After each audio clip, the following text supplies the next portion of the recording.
Here we are, warriors. I want to talk about something I haven't talked about nearly enough, but is on my mind each and every day. We have to start talking about it. I know you're overwhelmed. We have a lot going on. We're trying to pay the bills, trying to take care of the kids, trying to just make it in life. But our precious children are at risk. And you know this. I don't even have to tell you this. We know it's bad. I don't even have to tell you that. What I do have to tell you is we have to act and not react about things. And you have to have some knowledge and some resources and just know what to do. Easy tips. That's what I try to do with the Warriors. Just provide some easy takeaways for you to make your life easier. That's all I want to do. That is my passion, protecting our children and helping you do that. So, that being said, I want to talk about I met a wonderful woman in Washington last week, and she runs the Foundation for the Uyghurs. Now, we're going to get into this.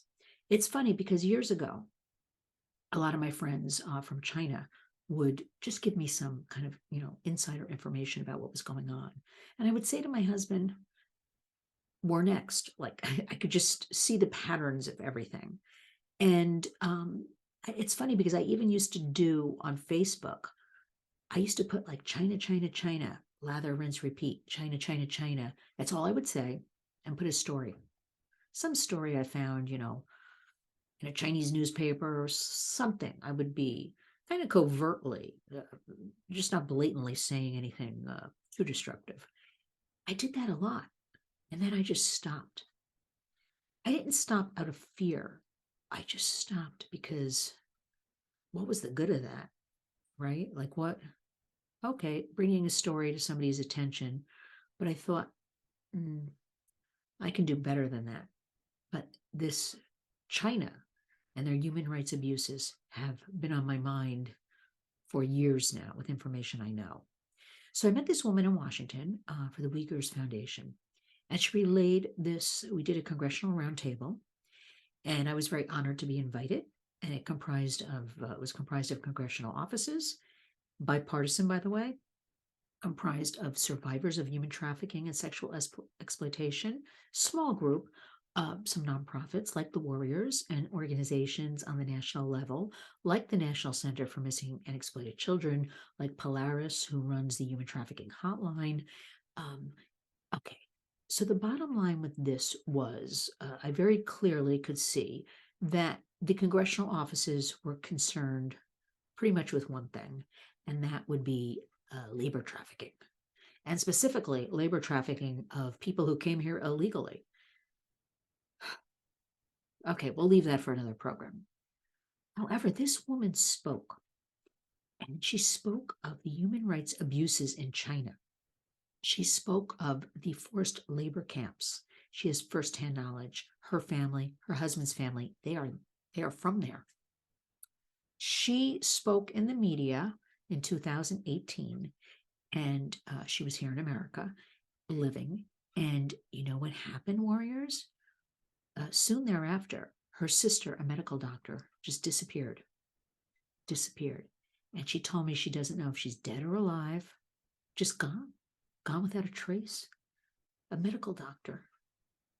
And she told me that her entire husband's family, because she spoke out in American media about Uyghurs and their plight, that, and you know about the Uyghurs, a group of Muslims, a group of, they've been forced, we're told, into labor camps, sectioned off from society.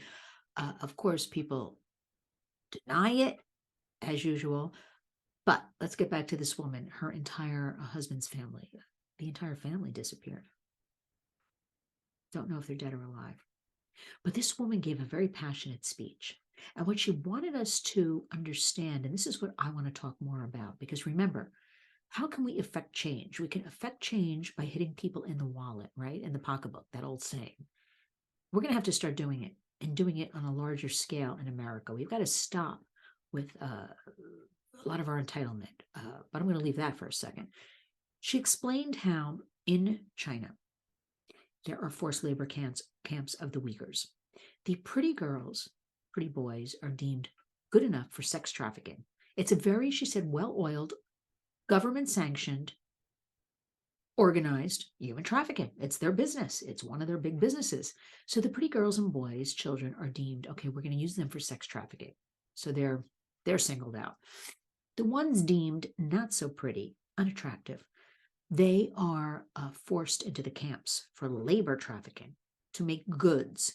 But first, she explained, because a lot of these girls have beautiful, and boys too, thick, dark, black, strong hair, and they're shaved bald, which I always heard these stories. Uh, I know it's true.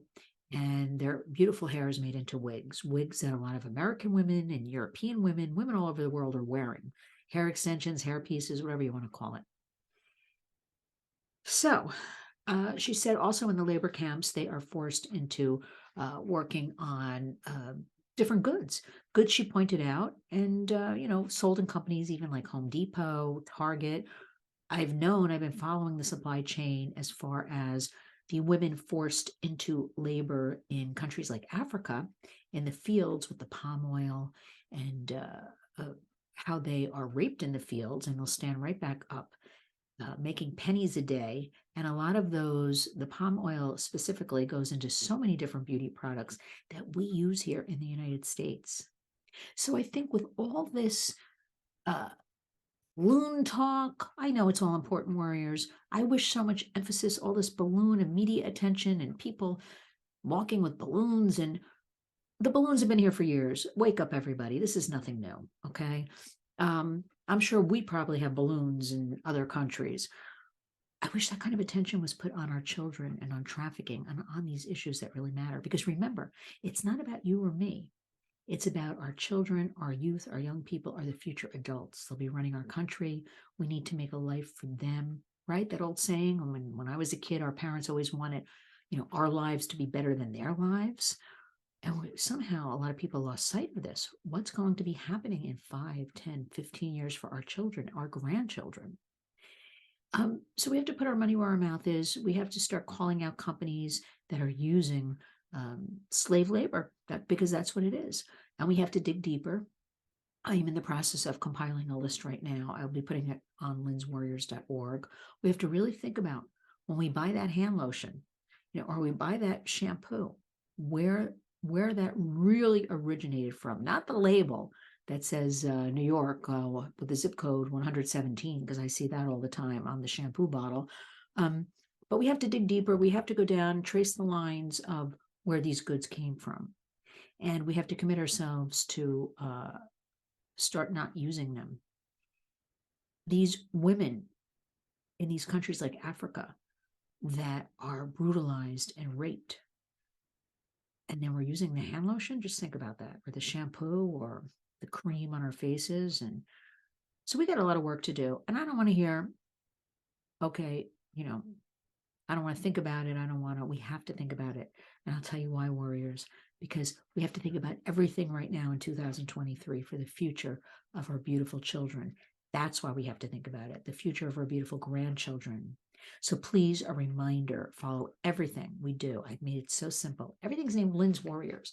The radio programs, I have 2 now, Saturdays, 2 p.m. Eastern, and Wednesdays, 3 p.m. Eastern, where I try to educate. I shouldn't say try, where I do educate, engage, and empower you. Expert guests to share their work, their resources, and always sign up for the newsletter. It goes out every Wednesday. Lynn at lynswarriors.org. Scroll down, it says e-newsletter. And keep up the fight. Keep moving forward. Keep being empowered. If you do one thing, just start communicating. Be on top of what your kids are doing online as much as you can be, because we can't be everywhere. We can't do everything, right? We're busy people. But a simple conversation over the dinner table, driving in the car, just in the house. So what games are you playing? Who are your friends? Do you know everybody or strangers? Oh, show me. Let me see what game, let me see how it works. Let me play with you. Talk to the teens, because as difficult as you think they might be, they really do need and want our help.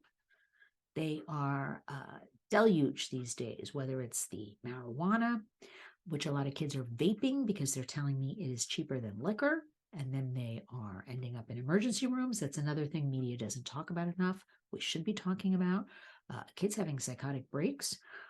We have that going on. We have the internet addiction. You've got to start with, I don't care. Put those phones away for 5 minutes a day. You got to start there and build up.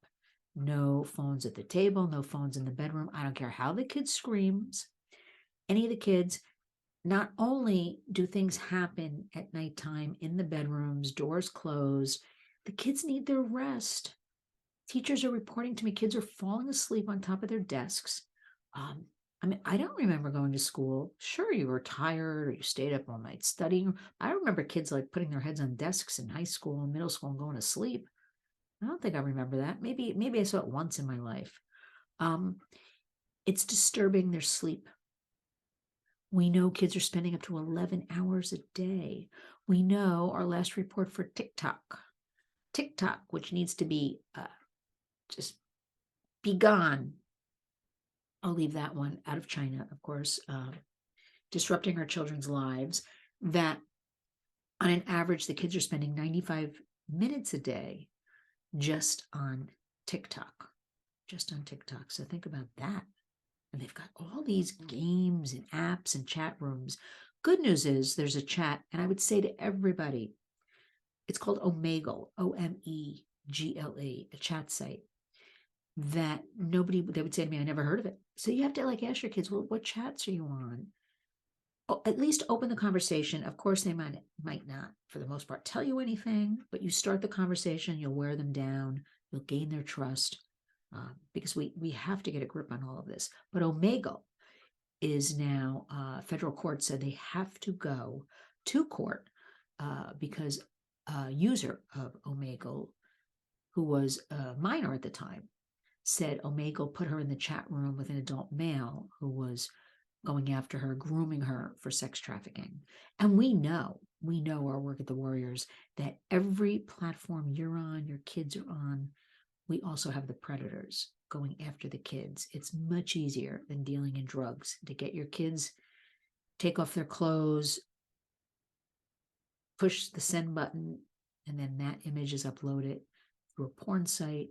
Then the child or adult even is told, okay, now do this. The child resists.